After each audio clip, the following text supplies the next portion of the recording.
क्या हुकूमत और इत्तेहादी पीटीआई से मुज़ाकरात के लिए सीरियस भी हैं? एक तरफ मुज़ाकरात, दूसरी तरफ वफाक को धमकी। पीटीआई की स्ट्रैटेजी आखिर है क्या? और ग्रेटर इसराइल प्लान सीरिया में जारी, ये सब डिस्कस होगा आज के ज़ोमन में। कुछ बात करते हैं गवर्नमेंट के रिस्पांस की, जो उन्होंने पीटीआई को अब तक दिया है। हल्की सी जो भिनक भी पड़ी है मुज़ाकरात की, उसके जवाब में बानी पीटीआई की जानिब से किसी हद तक मुज़ाकरात का ग्रीन सिग्नल मिला है। मुज़ाकराती कमेटी के नाम भी दे दिए गए हैं, मगर अभी भी पीटीआई के रैंक्स में मुज़ाकरात को लेके क्या चल रहा है ये कहना अभी मुश्किल है। लेकिन गवर्नमेंट, जो कि ये वही गवर्नमेंट है जो पीटीआई के दौर में चार्टर ऑफ इकोनॉमी की बात करती थी, और ये बात पीटीआई को समझाती नज़र आती थी कि हुकूमत सिर्फ तब चल सकती है जब अपोजिशन के साथ इंगेज करे। और अब जब यही मामला खुद इनके साथ है, ये लोग गवर्नमेंट में हैं, तो ये बात इनको समझने से ये शायद कासिर हैं। फ़र्क ये है कि इस वक्त का सियासी हरीफ, उनको शायद ये लगता है कि अगर दीवार के साथ लगा हुआ है तो उसको दीवार के साथ ही लगा रहने दें, और शायद अगर उनको थोड़ा थोड़ा धक्का लगा के उसको और भी गिराना पड़े तो इसमें भी कोई मज़ायका नहीं है। मुज़ाकरात की भिनक अभी आई है और फ़ौरन ही गवर्नमेंट और उसकी जो इत्तेहादी जमातें हैं, उन्होंने पीटीआई मुखालिफ बयानात एक दफ़ा दोबारा शुरू कर दिए हैं।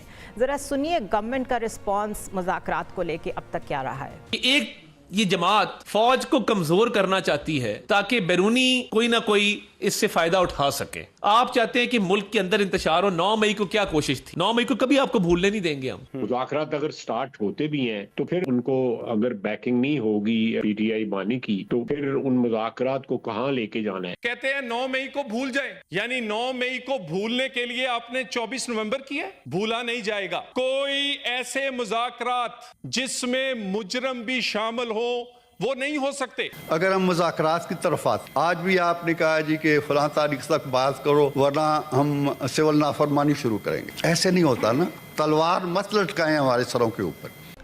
ये रिस्पांस आपने सुन लिया, लेकिन हकीकत ये है कि 90s में पीपल्स पार्टी और नून लीग आपस में बिल्कुल उसी तरह गुत्थम गुत्था थे जिस तरह आज पीटीआई और मौजूदा गवर्नमेंट है।